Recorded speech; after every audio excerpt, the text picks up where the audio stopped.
Jay Lethal is definitely a very underrated wrestler, and he has a lot of potential.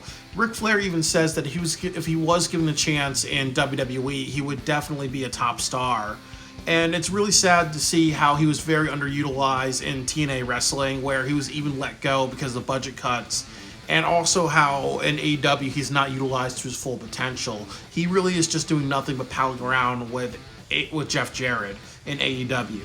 So what I want to accomplish is to create a fantasy booking for Jay Lethal in 2024. And what I want to accomplish is make everybody who participated in the Continental Classic a big deal in 2024. Just like with how if people have a great performance at Money in the Bank and the Royal Rumble in WWE, usually they have a great year ahead of them. I do think with AEW, they need to put more people in storylines, more people need to talk about their motivations, more people need to talk about their goals, more people need to show their happiness and victory, their positivity and frustrations. They need to start giving people direction who are lost in factions. AEW needs to do a better job at defining what is going to be a pay-per-view match and what are matches that are going to be reserved for television. So without further ado, this is how I would book Jay Lethal in 2020. January to Revolution. Jay Lethal comes on Dynamite to open the show and talks about wanting to quit and how he is underutilized, and how Ric Flair has always told him that he's a big star and he would do great things in AEW and if he ever wanted to join WWE. And he's also mad that history is repeating itself. You know, he was underutilized in TNA wrestling, now he's underutilized in AEW, and he just wants to quit. And then he says, I quit working with Jeff Jarrett, Sonya and Satnam Singh.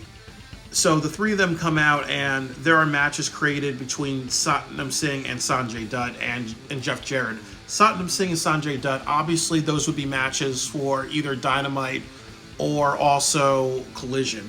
Jeff Jarrett versus Jay Lethal would be at Revolution 2024. At Revolution 2024, Jay Lethal beats Jeff Jarrett, and Jeff Jarrett's about to hit him with a guitar at the very end. And what happens is Ric Flair comes out and says that, okay, Jay Lethal, if you actually beat 5 world champions, by the time you go to Double or Nothing, I'm going to be your manager. Post-Revolution to Double or Nothing, Jay Lethal fights 5 world champions, and I made a list of people that he could have matches with. Bryan Danielson, Jeff Hardy, Matt Hardy, Jay White, Jeff Jarrett, El Vikingo, Phoenix, Johnny Mundo, Chris Jericho, and Samoa Joe. And if he ever fights Samoa Joe, I would totally do something where it would be a non-title match. I do think that the last 2 people he should face are obviously former AEW champions like Chris Jericho or Samoa Joe, or even Adam Page I would throw in.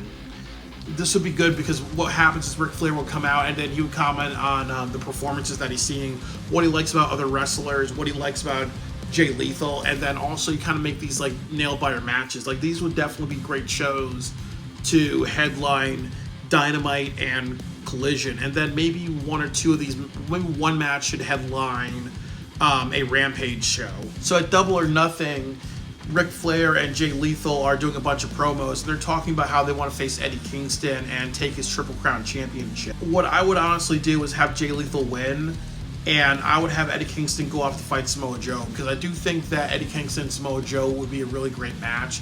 They both are badass promo people, so I think that would be really great.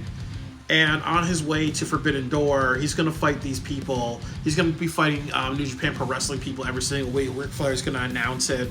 And so what you're going to see is Jay Lethal versus David Finlay, Minoru Suzuki, Katsuyori Shibata. And then at Forbidden Door, Jay Lethal is going to have a match defending his title against either Hiroshi Tanahashi, Kazuchika Okada, Tomohiro Ishii, or Adam Page, or even like Jon Moxley, or even Jay White. You know, like it has to be somebody who's known in New Japan Pro Wrestling. And I would definitely have Ric Flair accompany him to Forbidden Door. And then what I would do at Forbidden Door is I would have like Jay Lethal come in his own Ric Flair robe with, you know, style and profile with all that diamonds and stuff like that.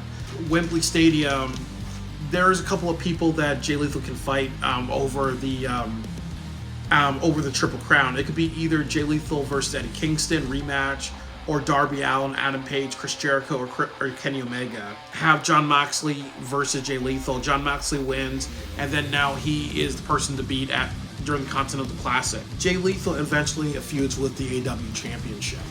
And I think throughout this year, it would make Jay Lethal a bigger star. It would say that, okay, well, Jay Lethal is a little bit more than just running around with Jeff Jarrett. And this would also give matches that would be appropriate for Collision, Dynamite, and Rampage, because sometimes you have matches like Edge and Christian that should have never ever happened on Dynamite. That's more appropriate for a pay-per-view. And I would also think that this would be a great utilization for Ric Flair, because obviously you don't have Andrade. So, Ric Flair is just going to be there to be there. So if you got to put him with Jay Lethal, that would be a really beautiful thing, and I think that would be best for business for everybody. So this is how I'd book Jay Lethal for 2024. Woo!